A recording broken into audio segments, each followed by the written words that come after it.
who will be. So Darren O'Connor, who will be leading our discussion today, is the chair of the Criminal Justice Committee. Darren is an invaluable member of our branch. The generosity with which he shares his thoughtful intellect and professional expertise is absolutely incredible. We value your fearlessness and your passionate spirit for justice. Your work never ceases to amaze me.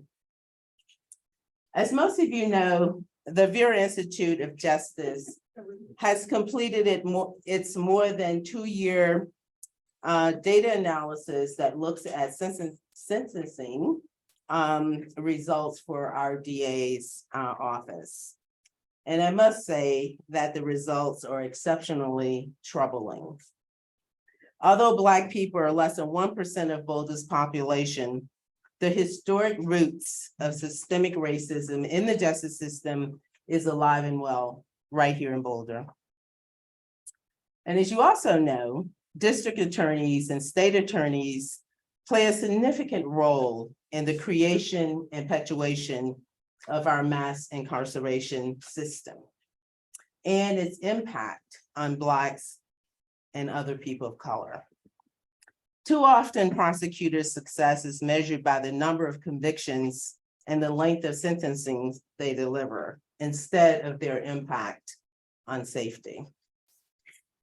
The NAACP, like the Vera Institute, believe that communities will be far safer if fewer people actually enter the criminal justice system. We call on prosecutors to actively implement policies that reduce racial disparities and end mass incarceration. And that these decision-making policies and procedures that are evidence-based and that employ the collaboration of communities. Thank you, Ian. Thank you.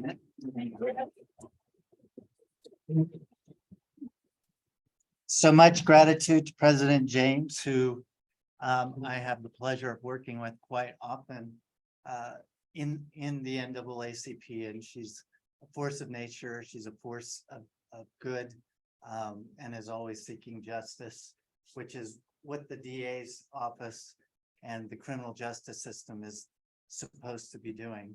I want to commend our DA for sharing all the data that he has with Vera, and now with a team that has created a dashboard. I'm finding I don't know where to look because the computer's over here. I'm going to look over here.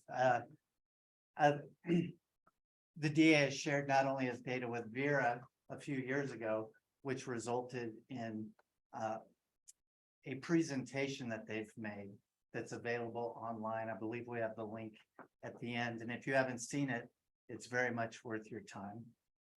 The outcomes, as we'll see, are troubling. There are racial disparities in Boulder that put us in, if we were to look nationally, in a very bad place. And it took a lot of courage, I think, for the DA to share this, but the data alone, as we'll see, is not enough. And as I was out in the hall, someone was asking if I was in this. Someone commented on my suit, and I was saying it's nice to not be in court when I'm wearing it, to have an excuse to dress up. They said, "Oh, are you normally there as a witness or something like that?" And no, luckily as a lawyer, but it did make me want to share with you all that I do some criminal defense work, and there's just no way to explain or to share with you how traumatic it is for someone who comes into the criminal justice system the first time. And we're going to hear things about how many people get probation without jail, or a diversion plan, which keeps them from having to go to jail. And those things are great if that's your best option. But the reality is, even those programs are based on an assumption that you're guilty, which people concede to, because the alternative is higher level charges that are brought if you don't accept a plea deal, higher level charges you have to defend against. And so you may plead guilty and get what's called a deferred judgment offer. And for example, with these, you'll have maybe a year of probation, and you plead guilty to one of the lesser crimes that you're charged with. But after that 1 year of probation, if you do everything per the agreement, then it's dismissed. That's a wonderful outcome to have it dismissed at the end of that year. But for that year, and for those clients I have, I just had one today signing his agreement that he's guilty to a misdemeanor 1, instead of facing a felony 3 charge that could put him in prison for years. Even if I did my best defense on my best day, I can't guarantee that young man that he would avoid prison. So even though he has maintained his innocence throughout, he had to plead guilty in order to have a certainty that he won't go to prison. So with that, let's dive in. And again, thank you for everyone on Zoom and for all of you who are present. Can you go ahead and advance it? Milan is here. I also want to thank you, Milan, for operating the computer and interfacing with folks on Zoom. So this slide is just to let people know that the criminal justice system starts, as we know, not only on the streets with police, but even in our school districts with Black and brown children. We know that even in Boulder, there are disparate outcomes in discipline for children because of the color of their skin. If they make it through school and become young adults, they still face bias in policing that we're going to see more about on the streets of Boulder and across the nation. And then unfortunately, what we learn is that once they get into the criminal justice system, charges are filed, that bias continues. It is more disparate. It's worse for people in that initial charging phase where they're getting in trouble because of who they come into contact with authority over them, police, teachers, school administrators. Next, please.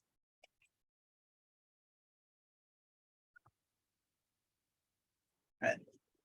So this problem, I'm sure it goes back further, but I've highlighted that this article is from December of 2014, when USA Today found that Black people in Boulder were arrested at 5 times the rate of everyone else in Boulder. It took USA Today to find this out for us. And the rates are shown for the Boulder Police Department, Longmont Police Department, and the Sheriff's Office. But that first line for the Boulder Police Department shows that 586 per 1,000 residents who are Black were being arrested, compared to 117 or 118 per 1,000 residents who were not Black. So this prompted a big effort. We, as a city of Boulder, hired Hillard Heinz to do a review. And I'll give you the 1-sentence summary is that compared to similarly situated cities, college towns of approximately 100,000 population, we weren't much different. So we all clapped ourselves on the back, said we should do a few things, and moved on. Next slide, please. This slide is from a publication from the Boulder Police Department in 2019. I think the data is from 2018. And what you see is demographics of people just stopped by police. So not arrested, but stopped. And there's 2 bars for each category. We have white, Black, Asian, and American Indian. The green bar, I believe, is the number of stops or the percentage of stops by race. And then the yellow bars is the percentage within the population. And so we see that for whites, 90.7% of them made up the total of people who were stopped by the police, and they represent 87.9% of the total Boulder County or the city of Boulder population is what we're looking at here. For Blacks, they're 4.3% of people stopped by police, but only 1.1% of the population. And so Black people in our community are stopped at about a four times rate. I don't know the arrest rate because this report that was online has been removed. This comes from the police full annual report, but I believe there was a full report that the city no longer has up. Anyway, this is 2019. That other data was from 2014. Not much has changed. I would bet a lot of money that in 2022, it hasn't changed either. Next slide. So what's new is that we now have data, the police shared their data where it was publicly available. That's how those reports were made. And now, because the DA has been bold enough to share his information, we now know that these disparities continue in the district attorney system. For those that don't know, you can get a municipal charge. You'll go through municipal court with city attorneys. If you get a state crime charge, which our city police can charge you with, then it goes to our district attorney. And so you're in a different court, and that's where both misdemeanors and felonies are handled for the criminal cases. So this is an article from The Root, just came out recently after the Vera report came out. And I do want to read this one. Although Blacks represented only 1% of Boulder County's overall population in 2008 and 18 and 19, they were 5% of the criminal defendants and 7% of those sentenced to prison. In short, we see that the disparities start at the beginning of the system, that is with policing, and in the most serious of sentences ending in prison, the disparities actually increase. Next slide, please. So this is from the Vera report, and I don't know if it's clear to you folks, but the first graph is population demographics. So we have 79% white, 13% Hispanic, 1% Black, 5% non-Hispanic Asian, and so on. You can see that from the first graph, we start to go down with whites pretty much all the way through this process. So the next bar graph is case filings when the district attorney's office charges people. So you see immediately that Hispanics go from 13% of the population to 25% of the folks within the district attorney's office who are being charged with a crime. For Black people, it's 5%. They go from 1% in the population to 5% being charged. Convicted cases, the numbers don't change much. By maybe 1%. And then we get to cases sentenced to incarceration, which is either jail or jail plus. I think this one is just jail plus prison. You see the Black community within the district attorney's office goes from 5% to 6% incarceration, whereas white people are actually dropping by a small amount, 1%. And then when we get cases sentenced to prison, so prison to me means you're going to state prison, which means you got a felony, and it means that you're going to be there for more than a year. If it's under a year, you tend to just go to the local county jail. So that would be local county jail, that's here. Prison, you're going to the Department of Corrections, and you see Black people go up to 7%. So this is where the number from the Root article that we just read from comes from. You start at 1% in the population, you're 7% of the folks that the DA sends to prison. For Hispanics, the yellow bar there, you go from 13% in the population all the way up to 34% of folks who go to prison. Next slide.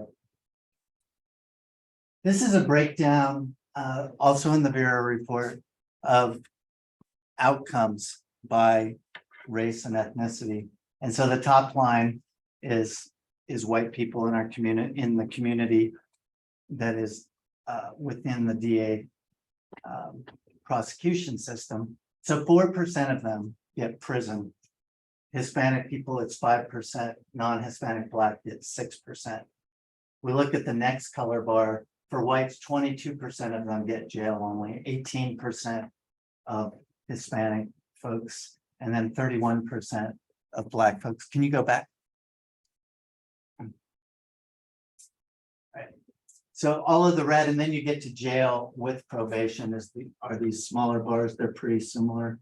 And then you have in the purple probation only, and then other, which are things like deferred sentences, where you may not have probation or diversion, other outcomes. One thing when I look at this that I think may not be apparent to folks is that even if you're getting probation only, like my client who's just signed up for 1 year of monitoring, having to show up, pay money, take classes, that's still a criminal justice outcome that takes away people's freedom. It's certainly better than going to jail, but I do want to share that I don't believe that simply falling into that category means that any district attorney's office, any prosecutor has done anyone a particular favor. They're keeping someone in the criminal justice system during that time because they didn't feel safe going into court and defending their innocence. I believe the number is about 95% of people who go in to the prosecution system end up with a plea deal, which can include all of these outcomes. But that means 5% of people are willing to show up and go to court. I've been practicing for 3 years and had 1 jury trial. And even that statistically, I shouldn't have gotten that. Yeah, let's move on, please. So that data was from 2018 and 19. This data, and that was from Vera. This is from the DA's dashboard that folks can go look at now. It's live. This is from Boulder County, the 20th Judicial District. And I've highlighted 2018 and 2019. What you can't see is the color. These numbers here that don't appear to have a bar, those are for, that is the Black defendants, the percentage of them who end up receiving an incarceration sentence following conviction for a felony. So that means they're going to the State Department of Corrections, going to prison. And so one thing I noticed is that 2018, 2019, Black folks were going to prison at a higher rate than white folks. But had Vera had the 2020 and 2021 data, it would have looked a lot better. We see that Black folks in 2020 went to prison at a 30% rate and whites at a 61% rate. So things, I don't know why, things definitely improved. We get to 2021, they're back to being pretty close, but still Blacks are lower in the percentage that go to prison as a result of a sentence of conviction. So we really need to see, what continues to happen with the district attorney's office. He has certainly made it known publicly that his belief is there should be no racial bias in policing or excuse me, in prosecution and in his office. These numbers start to show that may be the case, but I do have to wonder, the 30% number, this is in the year of having COVID occur. And I imagine there's a lot of effect there. Courts were closed a lot. These are percentages, so that doesn't explain everything. But if we do go to any of the DA is going to be having town halls, and so maybe we'll learn more about that. I see Jude, you have. I have a question. Go ahead. For your previous discussion, this data, so this is, let's take 2018, Mhm. 56% of all people who were sentenced or just percent of 56 black of defendants. only black? Of only black, so, Right. so these statistics are made. It's comparing sort of apples to apples, oranges to oranges, Right, so. So. That changes the perspective. At least for, yeah, this, in terms of racial bias. With the whole community between whites and black, disparities of blacks, whites and Hispanics. It's not showing that, it's not, this data is Exactly. not showing this. yeah, to say that another way or to point something out that is not represented in this data is the overrepresentation of black people that came into the system in the first place. Where are whites are shown in there? I'm not. White, seeing it. whites are the blue line.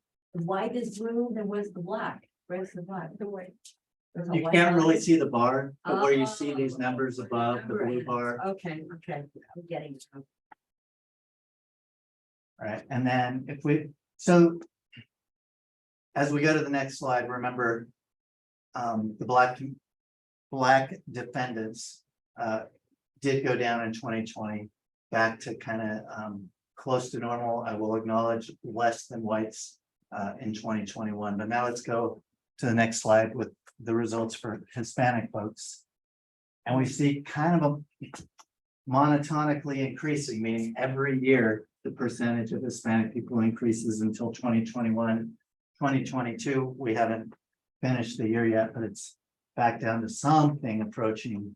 I wouldn't say equal outcome to whites, but it's approaching again. But as good as things were maybe for black people in 2020, for whatever reason, it wasn't so good for our Hispanic neighbors. All right, next. So this is a slide with audio from the Vera presentation, and I'm going to have Milen play it in just a moment. The reason I share it is because it's talking about the benefits, but also some concerns with things like dashboards. I felt like since they talked to it, I don't have to. So do you see the play button? Okay, actually, I hadn't thought about the audio either. I'm gonna bring this over.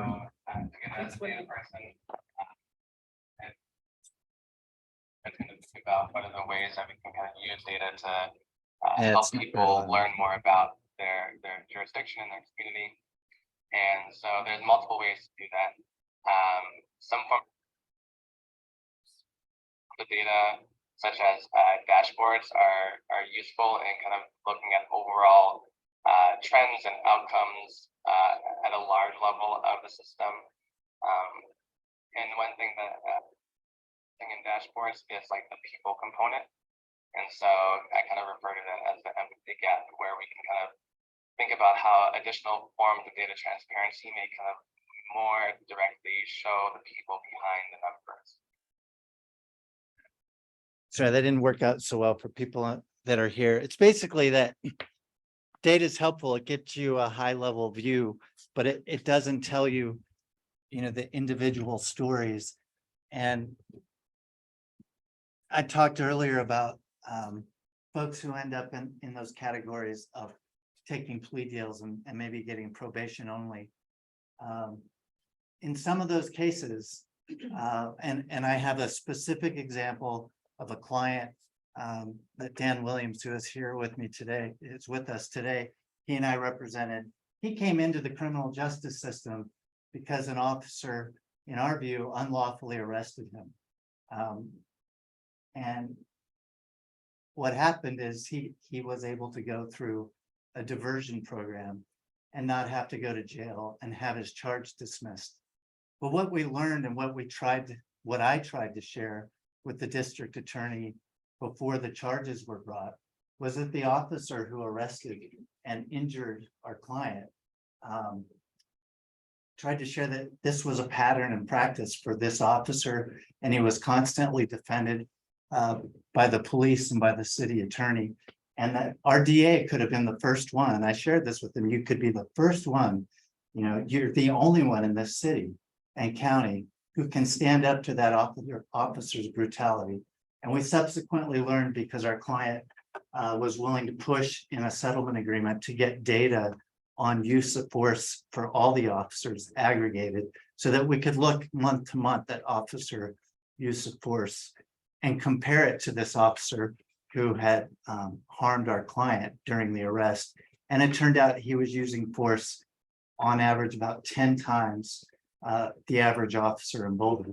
I don't even know if the average officer in Boulder's numbers are typical nationally or for similarly situated towns. But just using that as a basis, had our DA looked at that, had our DA done some digging, because he would have had access to that data that we had to fight for, he would have known that this was someone to be paying attention to, and maybe the outcome would have been different. Now, it did allow our client to have his charges dismissed. Because his charges were dismissed, we were able to bring a civil case. But to me, DAs, prosecutors, their job is for the Supreme Court to do justice. It's not to get convictions, it's to do justice. And sometimes that means not bringing charges. Sometimes it means discovering that an officer within the ranks of Boulder Police Department are actually a threat and a danger to the community. Our DA missed that opportunity because these other easy avenues of simply getting our client through the system and getting his charges dismissed after he did community service, after he basically had to admit that he was wrong when he wasn't, because of the way the system works. Next. So I took the data from that, the bar chart that showed the different outcomes from prison, jail plus probation, etc. And I looked just at prison, jail only, and jail plus probation, all of the incarceration outcomes. This is the graph. This is the same as what was shared in the Vera data. You see that almost 500 Hispanic folks had some form of jail time. And for Black people, it's approaching 150. The top graph is the same data, but if Black and Hispanic people were represented at the DA's office in the same numbers that they would be for our community population. So Black people would have something like 30 to 40 incarcerations instead of something approaching 150. And I don't see the number, it's about 200 Hispanics instead of almost 500 that would have been incarcerated. I think without, I was hoping the visual shows what it looks like. What does that disparity look like? What does 5 times the rate look like? When you put whites on white folks as outcomes, there's still an overwhelming majority of the cases that go through it, and these start to look pretty small. But this is what we should be. I don't even want to say aiming for. This is what a fair outcome in our community would look like. Fair in terms of what we do to white people. But unfortunately, this is reality. Next, please. Since the Vera report has come out, our DA has talked a lot about the next thing we want to look at is what was the criminal history of folks, so that we can look at, in context, for the folks who are going to jail, did they have a lot of prior convictions or prior charges? And I have to say that to me, this ignores the systemic racism that places people of color. Those folks go into the criminal justice system based on bias that we saw from the police data. Right off the bat, it happens even for school age children. And then to try to use that context to defend the record that the DA has now made transparent, to me, blames the very victims of systemic racism for their lot in life being caught up into the system. So my hope is DA Doherty will stop that line of thinking because, or at least acknowledge that there's a problem with the people coming in the door, the rate at which they're coming in the door. And that's one of the big takeaways I hope that we can all walk out of this room with, is that anytime we're talking about how fair the district attorney's office might be, the flow of people in there cannot be ignored, not even by our district attorney. Next. So this, I'm attempting here to show, why that argument of context is so important. Or should not be used. So you start at the top here. In this process, bias in policing leads to a citation or arrest. And the first time this happens, you go on the outer leg here, and a prosecutor probably offers you diversion, probation, or an alternative that does not involve jail for your first offense.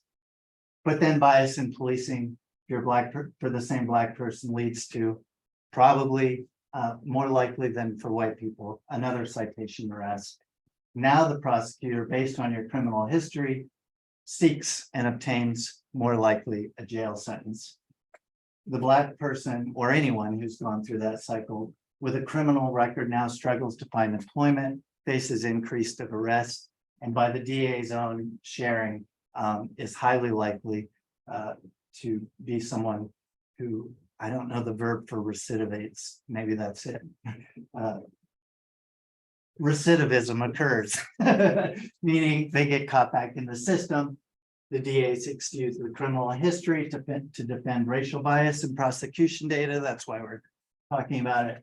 And you go back through the cycle. Only the next time through the cycle, you skip probably the offer of diversion or not jail. You go straight to having to make a plea deal that probably involves jail time. So yes, you can argue that criminal history should be looked at. And our Supreme Court has upheld these 3 strikes and you're out laws. So as a nation, we agree to that. So is our DA legally incorrect to look at this? No, but I would hope that with understanding from the beginning that there's a bias in the system, he would drop that argument. Without doing that, it shows to me a lack of understanding of what people of color, whether it's Black, Hispanic, experience. Okay, next. So this is another one where I have the person from Vera share.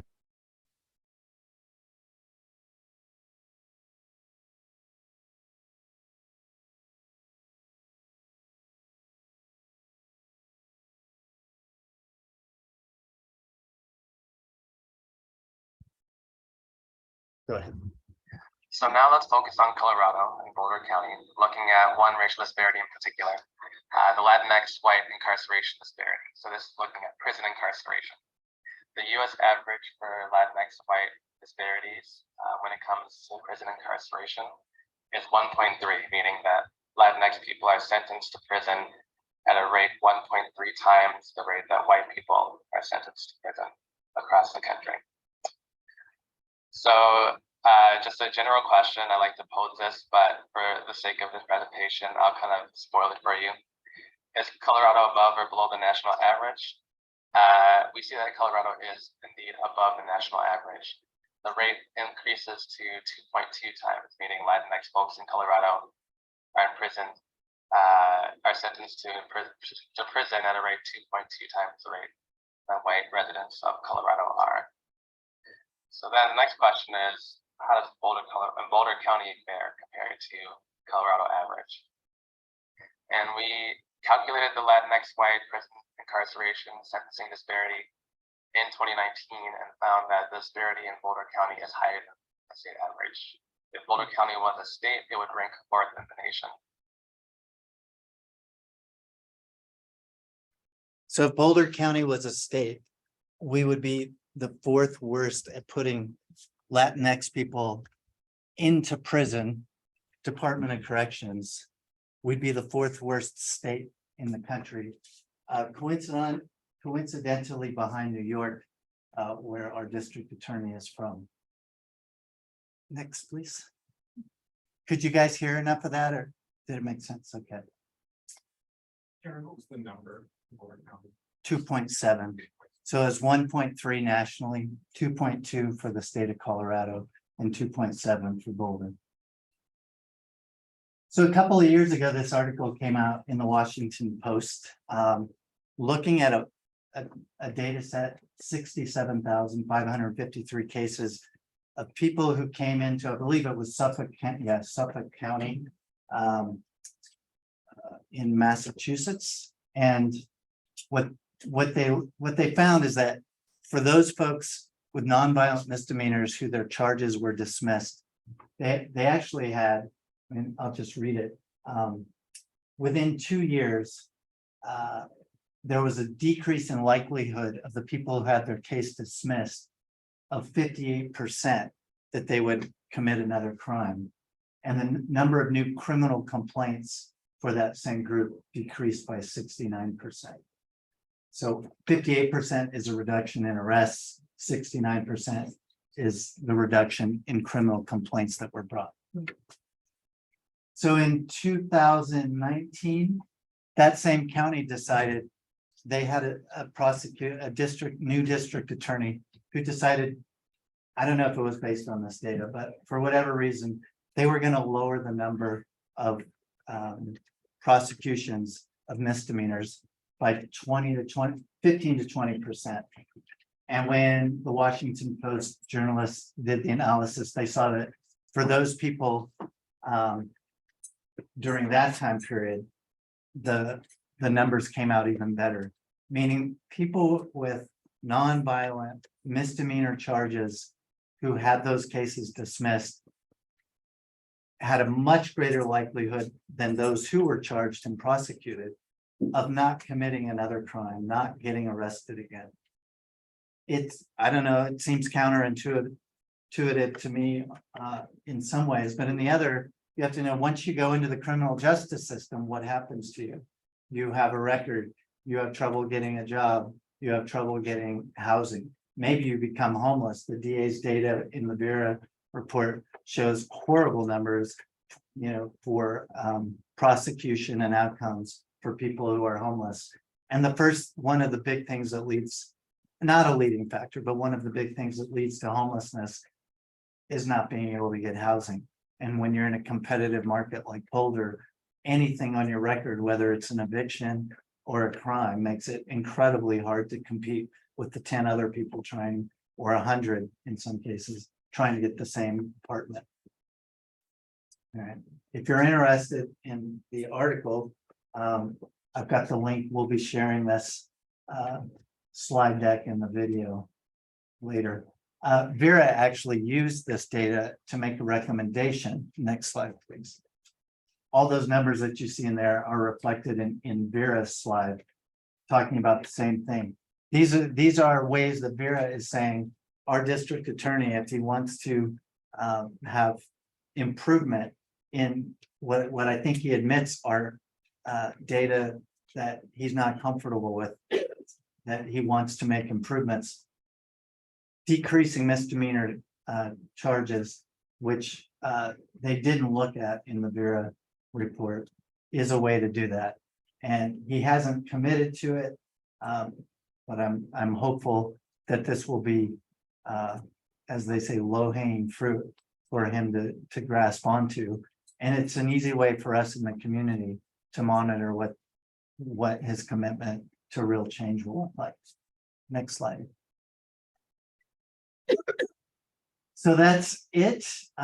If you want to see the DA's dashboard, you can go to data.dacolorado.org//20th, and all of the 20th judicial district data is shared there.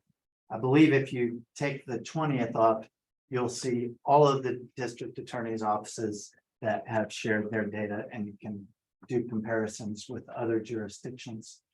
The link at the top is the Vera presentation. It's about 2 hours. it's about 45 minutes in that Vera starts talking, and there's about a 45-minute period of going through the data, much more than I've shared. So if you haven't seen it, I hope you'll watch it. They did a great job. And again, hats off to our district attorney, who is one of the few who has shared their data and exposed himself to critique, and that takes some guts. But I will say that a dashboard is not the only solution we want to see. A dashboard does not tell the individual stories, and a dashboard can misrepresent or hide a lot of facts. It's helpful. I hope it remains.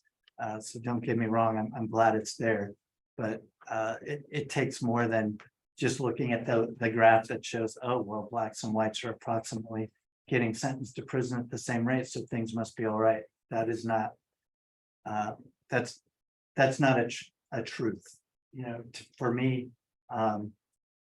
there's the whole story end to end that we have to address. And there's a responsibility of our district attorney to make sure that the people coming in are treated fairly as well, because once that happens, we'll start approaching something like justice. Right. So maybe we'll turn this off and turn the lights on and have a dialogue.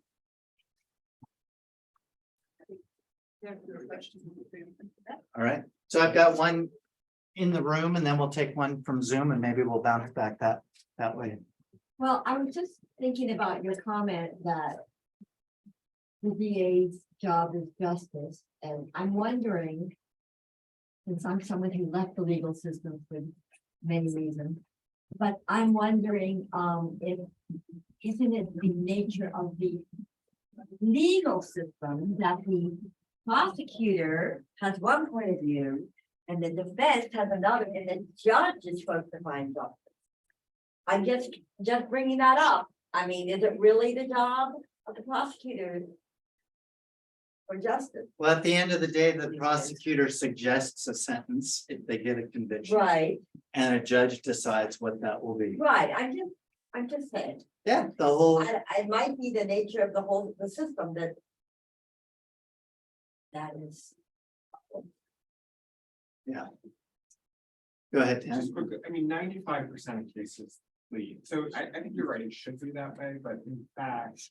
Oh, I'm not saying I'm not saying Right. that's the way I'm not saying it works. But I'm saying that's the way I understand it's supposed to work. But the fact is the judge often doesn't have the say, the prosecutor has the say, because nearly every case, there's a plea deal. So I mean, I agree with you, I know Yeah. everybody better sort of, that weren't, the judges were deciding that in fact, the prosecutors have just.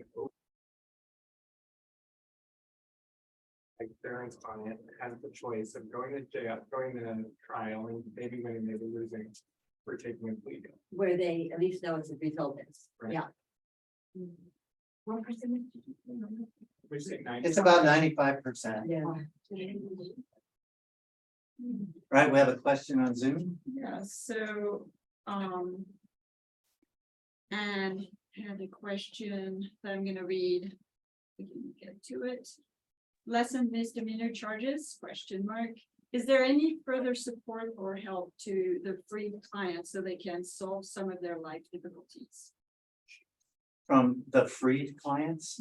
So someone, I'm gonna assume that means someone who has their case dismissed. I think at that point, the criminal justice system is done. So not for those folks. There are programs like diversion where even as part of a plea agreement, you may have to take classes. And the idea is that those are supposed to be helpful to make sure that you don't end up in the system again. And then we have two people on Zoom, Lou first and then Kevin. If you want to unmute, Lou, and ask your question. Yeah, hi. I'm a member of NAACP Boulder County and also the Department of Homeland Security Civil Liberties Civil Rights Denver Roundtable, and we've worked with Vera for a long time.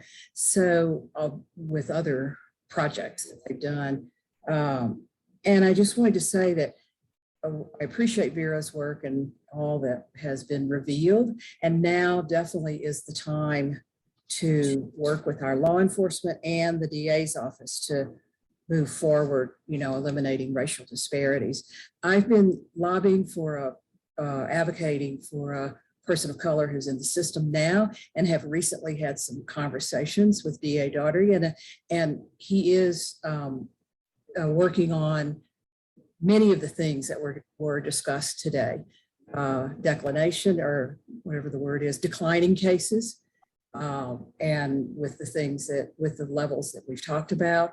Also, he has 40 prosecutors and they have the discretion. So that sense of more training and getting people more on board to be having efforts to lower and eliminate eventually the racial disparities. So I know those things are working now, and we're looking at models that the DA that Vera has done previously with the prosecutors project, and what those cities and counties, have done. So it's not reinventing the wheel. And I think a lot of this will be rolled out in, a community town hall later in the fall. The things they're doing and already doing and making changes, and then plans to do. So I think that, it means at this point, I had a question. I know that also we're lobbying law enforcement to send fewer people into the system. So, I didn't hear that mentioned that much, but, that's super important. And to get better statistics about who the racial makeup of who they're sending into the system.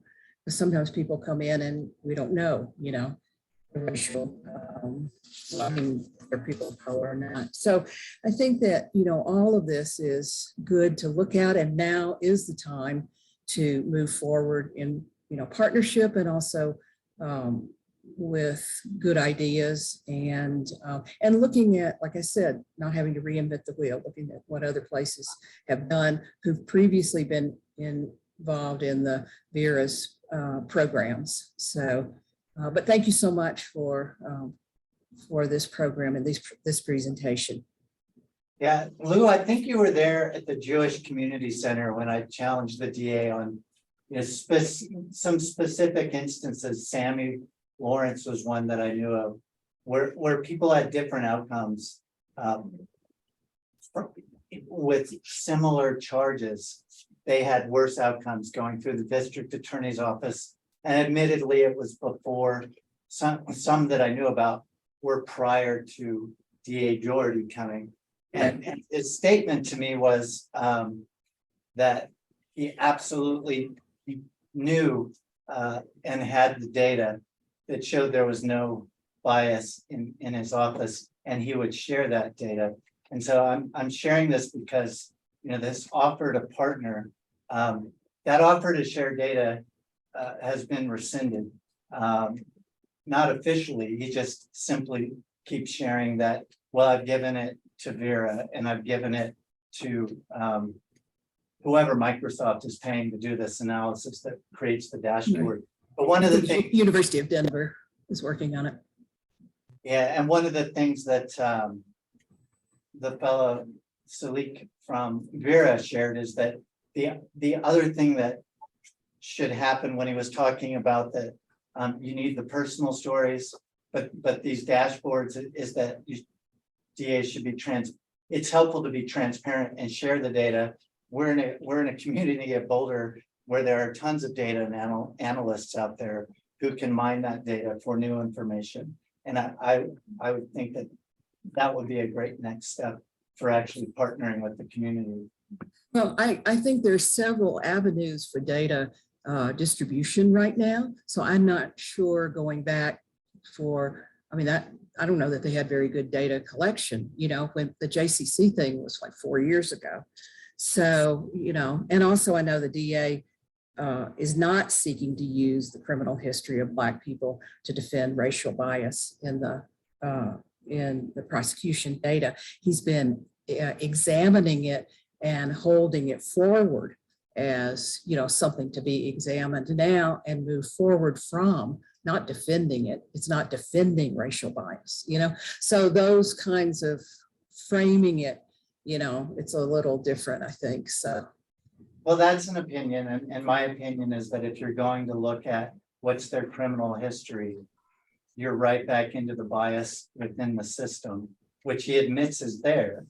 I don't think he doesn't admit that there's bias in the criminal justice system, so maybe we can agree to disagree on that. And maybe that's not his intent. What I'm pointing out is it's baked into the system, and if he's going to look at that, he should really. He's looking at it for context, so he should also look at the context of why people might have Criminal a history. history like that. Yeah, and I think he's interested in lowering the amount of criminal history that people have, right? So I think it's looking at it from that point of view too. So, but thank you, Darren. Is there anyone else? I was gonna go back and forth here. Is there anyone in the in person? Lauren. So is any of this also looking at what laws are seeing, are being, have enforcement that is more unequal? Like, because there's, there's the who's getting extra scrutiny, and there's then the question of, once you're in the system, how that's being enforced, but the laws themselves, are we seeing inequities in terms of our particular laws more problematic in terms of who they're being enforced against? And are we looking, do we have data that? So there is in the Vera report some breakouts by different crimes, and felony drug crimes. Black folks are overrepresented in those who are sentenced for felony drug crimes. And to the DA's credit, he did work with the legislature, I think it was last year, to have some felony crimes, including some felony drug crimes, reduced to misdemeanors. And so when you look at some of the data on felonies, starting I think in 2020 or 2021, they start to go down because the laws have changed. But yeah, I think if you can make time for the Vera presentation, you'll see some of that. That's the one that I recall pretty well. You can speak to with confidence. Do you want to? Yeah, I just want to comment on that, because if you drill into the DA's data dashboard, you'll see in fine print that he still is using, for instance, marijuana convictions, all of these previous convictions as an added impact, right, to sentencing guidelines. So it has not changed. It's actually in the dashboard, and I was surprised because marijuana was there, and I was like, wait a minute, with Colorado, why are you looking at that and making that treating that as a previous conviction? So that's still happening. It's actually in the dashboard itself. We'll bounce to a question from Kevin, if you want. Okay, now my question is it's sort of an added complication. So I wrote out in the chat, but I haven't sent it yet, so I'll just send it now. And I'll probably just read the chat a little bit. I mean, because the problem is we have more crimes supposedly are being committed by people of color than people who are not, white people. And there are people in this country that say that's because people of color do those crimes more. And that the data show that they do more. And what you could say, no, that's not true at all. They don't do it more. I'm closer to that camp. But I think the problem that the data don't show is the distinction. It divides up who commits crimes based on race. It doesn't divide up on who commits crime based on income. I think income has a major driver to commit the commission of crimes. I'm not saying poor people commit more crimes because I'm poor, and I know that. I'm not committing crimes either. But it's in our society, in our free market capitalist society, there's a strong correlation between income level and race, and that's a horrible thing. It's totally racist from our history. But in addition, I think there's a correlation between income level and the commission of crimes, because people want more. We're all the ads we see, we expect more of ourselves. We want more. So I think that's an added problem, is that income level and how in this capitalist society, how that works out, I think. Excuse me, Go ahead. excuse me, Kevin, Yeah. was it? There are more white poor people in this country. So that would seem to indicate. Yeah. I know that, but there are more poor people of color than there are poor people, white people on average. Can we let her finish and then you can Okay. respond? So that I'm makes sorry. me suggest that it's something else. Maybe this something else is racism. Right. We always start to look at class when we get uncomfortable with race. That's right. Okay, and regardless of class, more people are criminalized than are white, regardless of their class. Okay, whether or not they have a PhD or they did not complete high school. Black people are over criminalized and criminalized more than their white counterparts. So I just wanted to get that out in the ether. I had a question. I don't live here anymore, but I just wonder, how many Black people or people of color are in the Davis? One. So one black person, because I think there might be Or a, a DA. there may be more Hispanic folks, because his public, Yeah, two maybe. I was just curious. You know, because prosecutors kind of own the courts right? nationally. You know, and Boulder's no different. So again, it goes to this whole thing around how Boulder sees itself. Kind of pull back the curtain, folks. You're like everybody else. And it appears that one of the slides, you're worse. Right. Yeah. But I will say, the officer that arrested Mr. Lawrence and harmed him and used force all the time was a person of color. And we were actually told by the chief of police that we were harming her ability to get a diverse police force by focusing on that officer. So it's important to have I think it's important to have representation in throughout the justice system and throughout the county. But it's also not a panacea. Color to support white supremacy. So. Thank you. Yeah, right. It's about power, yeah. Yeah, and I think it also has to do with over policing. Black people are over policed and underprotected. Today, this morning, I go into Whole Foods and there's a white guy like dashing out of the store because he stole something. And then, you know, the big police officer with all of his big weapons comes to the door and he yells at him. You know, if that were to be a black person, there's no way he would let him continue, you know, outside of the parking lot. And I just looked at that and I wanted to say something, but I was a little afraid, so I didn't. Yeah, got it. But I mean, this is what we talk about when you look at how these numbers start to add up. And to, you know, Kevin might be able to go in and take some fruit and exit, but I would not.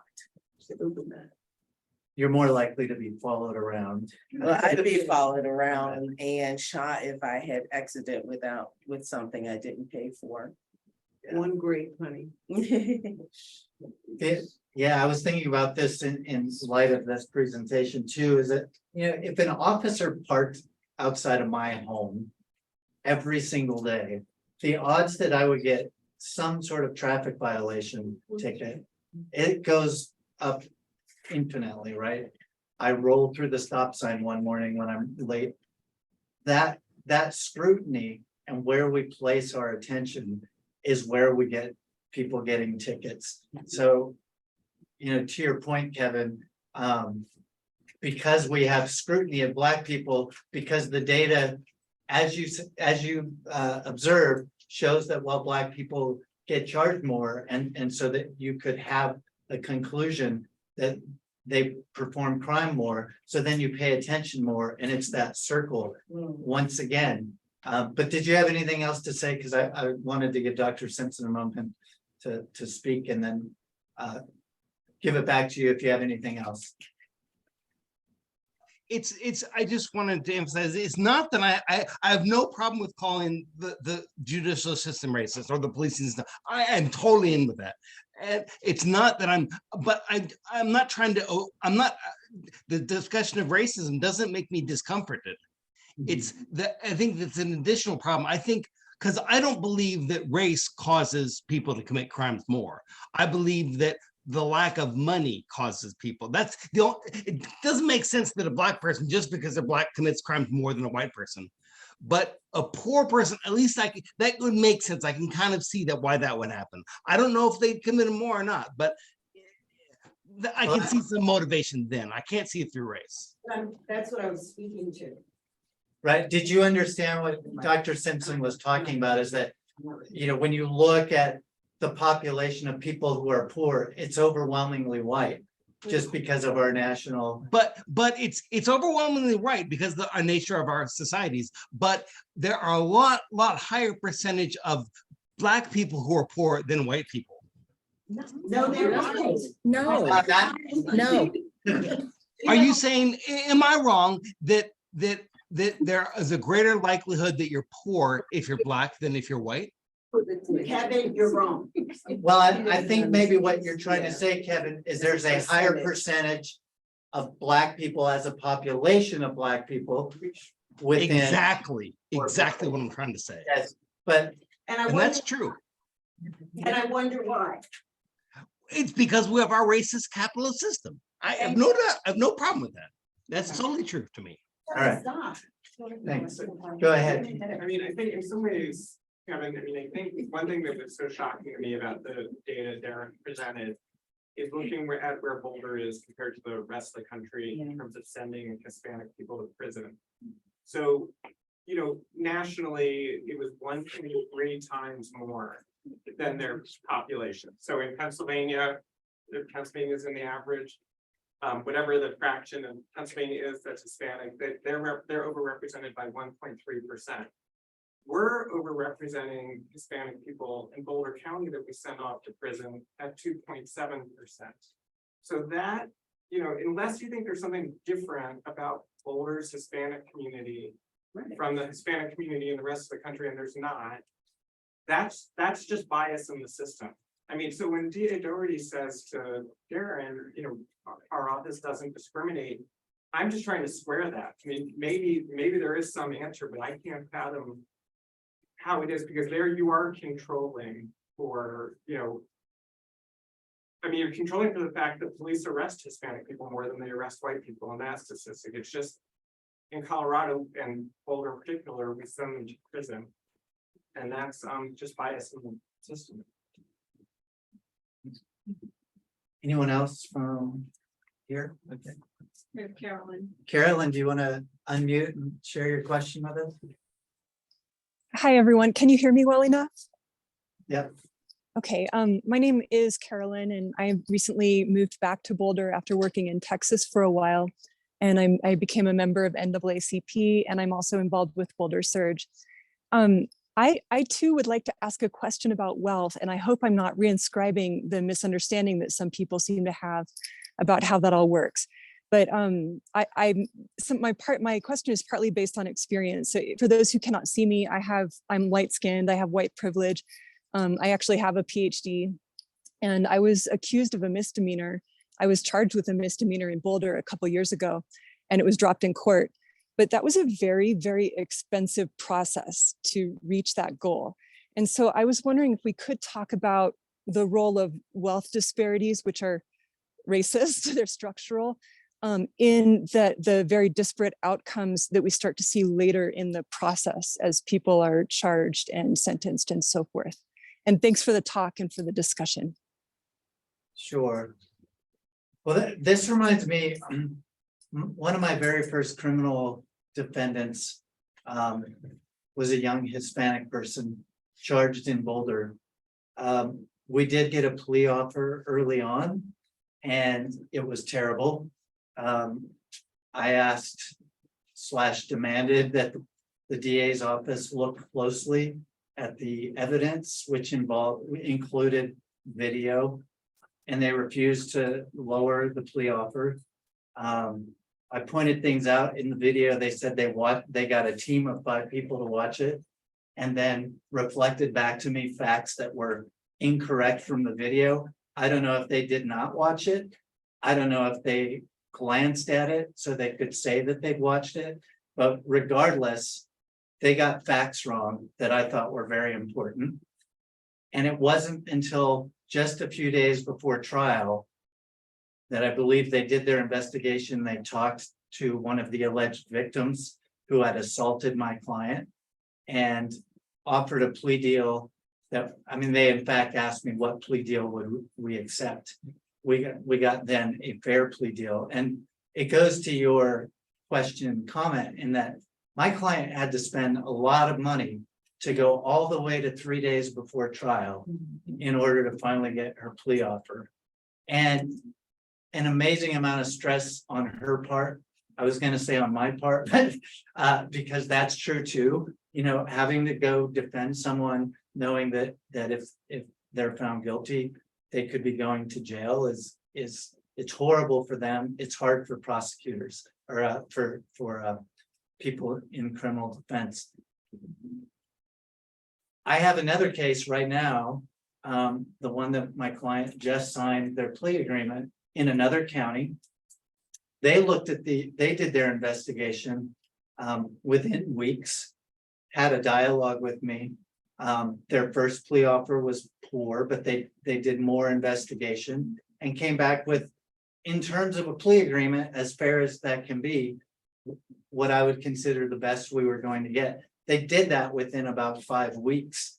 My client saved probably $7,000 to $10,000 simply because that prosecutor took the time to do the investigation. I thanked that prosecutor. I don't particularly admire prosecutors. I would never want to do their job. But if you're going to do it, if you want justice to be done, you do your investigation early and you make a fair offer instead of, you know, for whatever reason, you know, the DA and assistant DAs in Boulder may have an incredible caseload. I just don't know. But one way they could save people a lot of stress and a lot of money is by doing their investigations early. And maybe they do. I have a sample size of just a few of my own experiences. But in my experience, it doesn't happen until very close to an actual court date when a client has paid all that money.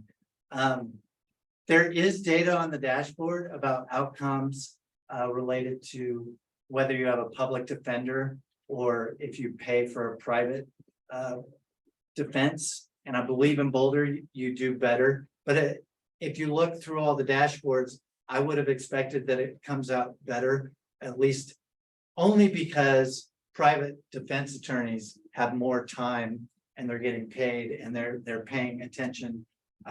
They have more attention to pay.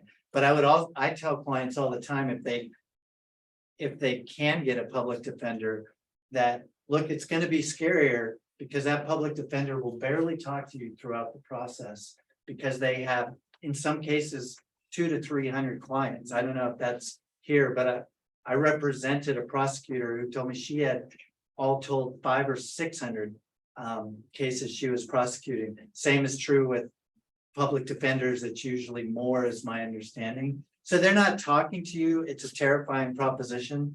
Remember, I told you I've had exactly one jury trial. Public defenders get many jury trials throughout the year. So what I share with people is, if you want to save money, and if you think, especially if you think you're going to trial, don't pay me to go to trial because I've had exactly one. I turn a lot of people away because public defenders know exactly what they're doing compared to a lot of private defense attorneys.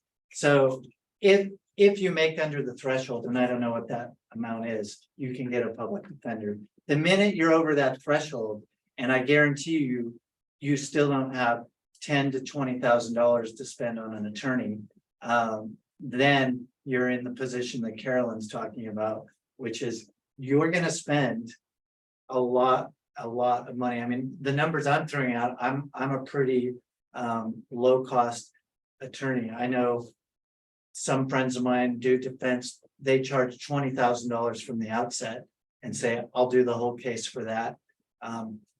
There was a gentleman who, I'm hoping he's on here, but I don't think he is, who was gonna tell his story. He's a attorney, he's Hispanic. He got charged, I think, with a traffic crime.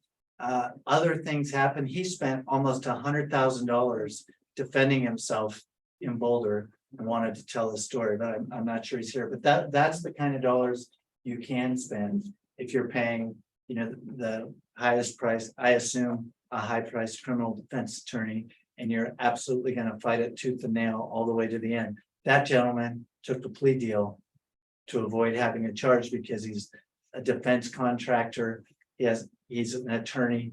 The impact on him would have been devastating, but it's devastating on anyone. Those are the kind of dollars you can spend. Was there anything else, Carolyn, that your question wanted to touch on? No, that was wonderful. Thank you. I think having those numbers in mind and thinking about precise points in the process where things could be done differently and it would save people expense and stress is really important. Thank you so much. All right. I see another hand up. Are anyone else in the audience who we got Dr. Wyndham? This is counterintuitive, especially for me. But I'm perplexed, asking myself, would it make more sense to increase the size of the DA's office versus the size of the police force? And I say that only in the context of your comment about the DAs getting to cases like 2 or 3 days before court, not knowing why that is. I can only guess, but certainly if the reason they're doing investigations late in the game is because they don't have simply the time to do it, then yes, I think it would be helpful. I certainly would argue for a commensurate increase in public defenders who are, I don't know if you've all seen in the news that our public defenders are trying to create a union because they're underpaid, grossly overworked. I don't know if prosecutors might say the same thing. But These are things that just come to mind, assuming that the library thing will pass and the city ends up with a bunch of money. There are places where that money can be moved to support greater justice in the justice system. But again, I don't know. I mean, I'm just listening and stuff pops up, I'm sharing it. so our district attorney funding comes at the county level.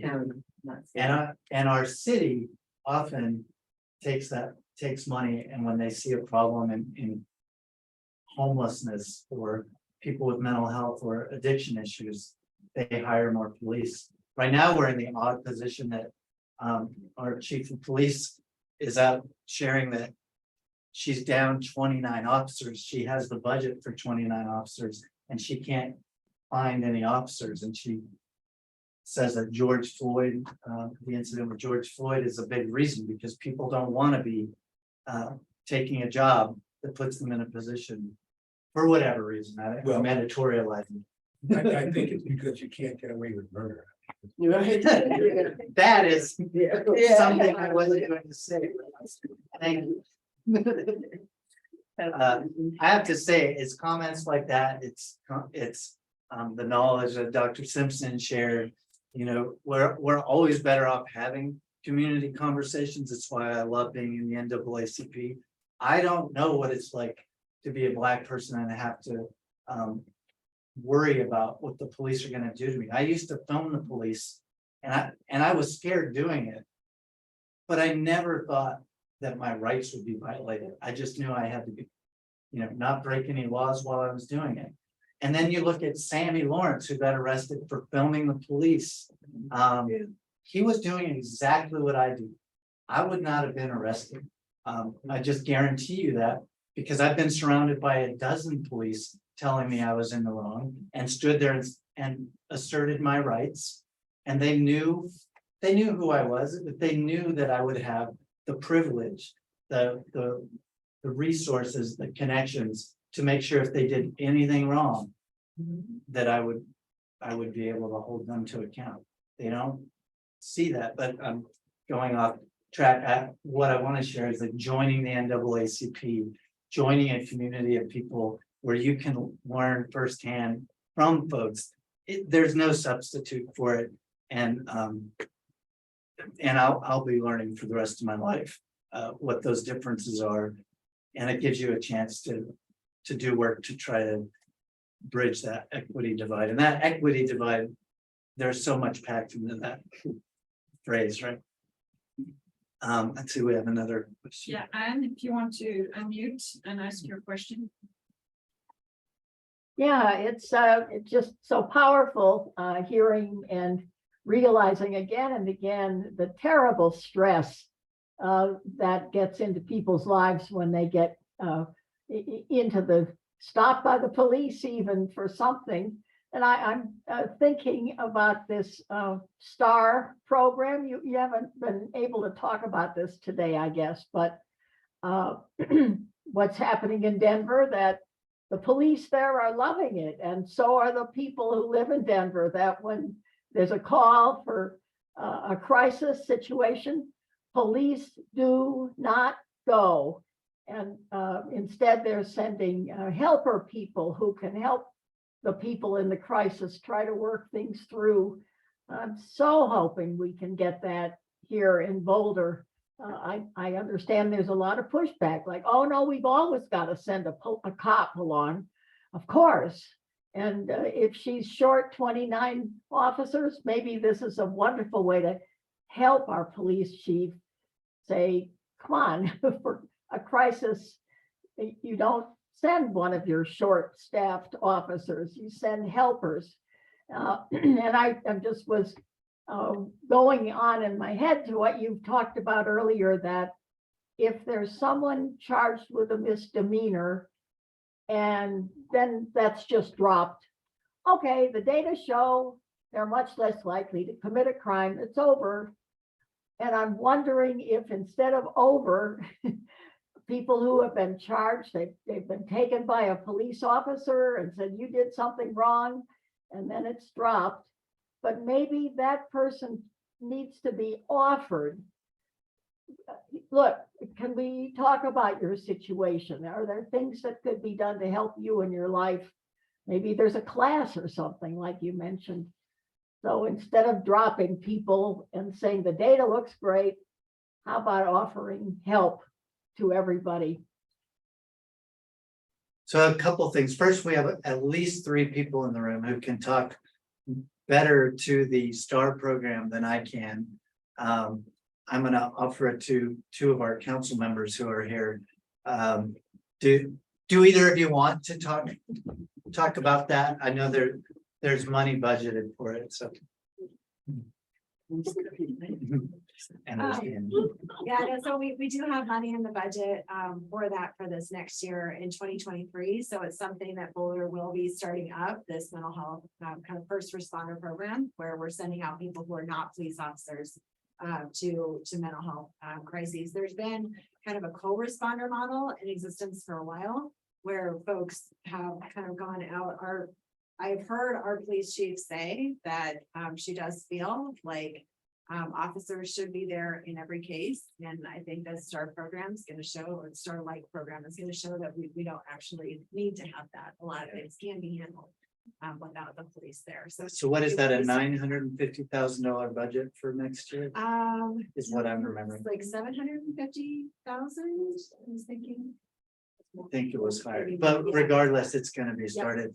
And then Dan, do you know the numbers? I think I know some, but do you know the numbers of the results in Denver? Like in my head, I'm remembering something like 35% less people on contact are having a criminal outcome. Yeah, and Lauren Folkerts is also on council. Oh, I'm She's an expert on really she's more of a Northwestern person, so the Northeast model out in Oregon.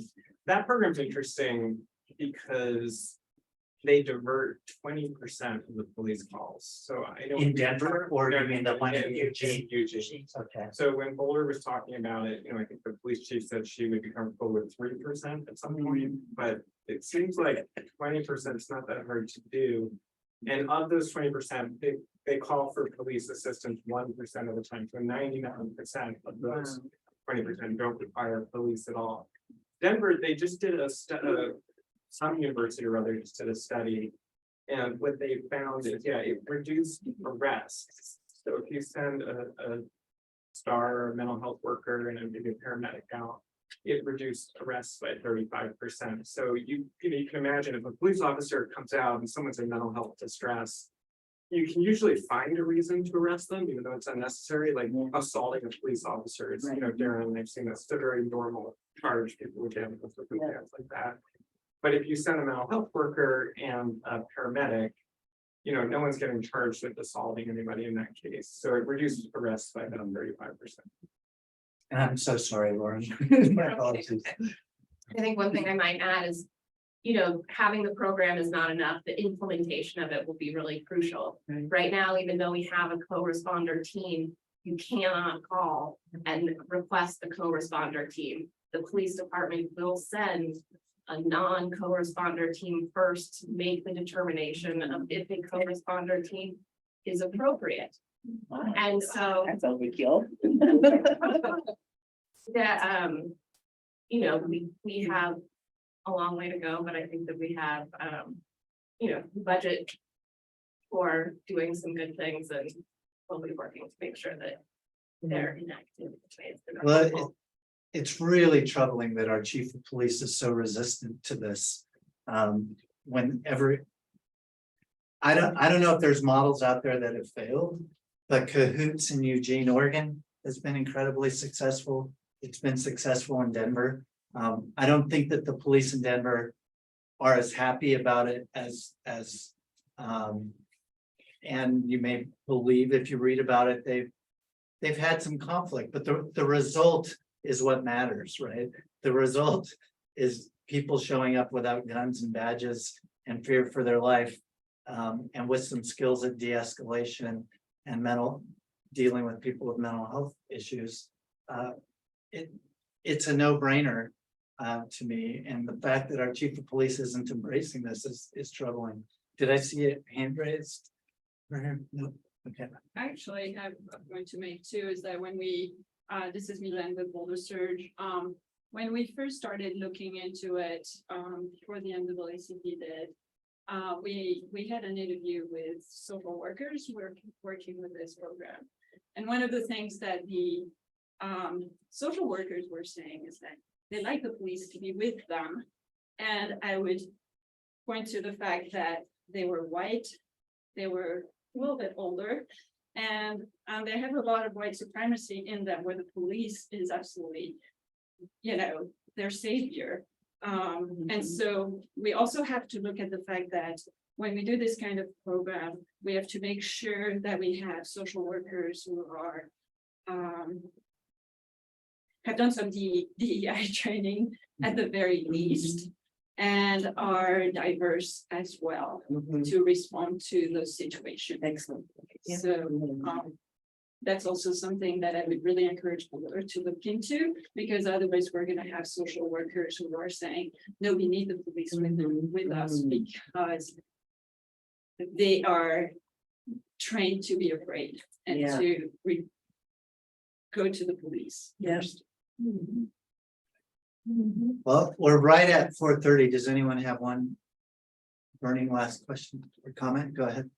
I just have one burning last question. It's about the dashboard and the data that are there. So every time I see data on crime presented, it's property theft, it's assaults, it's this kind of stuff. But does this include things like wage theft and money laundering?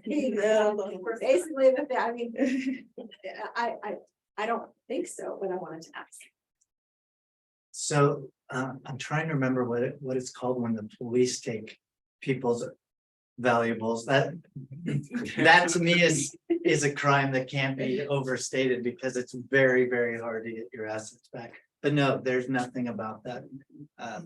in here, and there are folks who talk about this. I'm not an expert, but they say that the amount of money in those kind of crimes is phenomenally higher.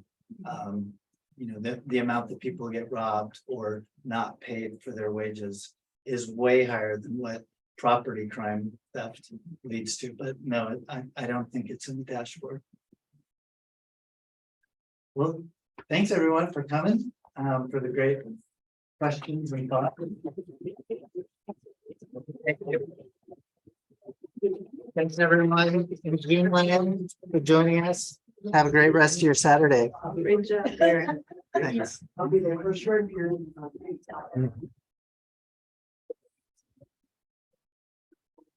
Yeah.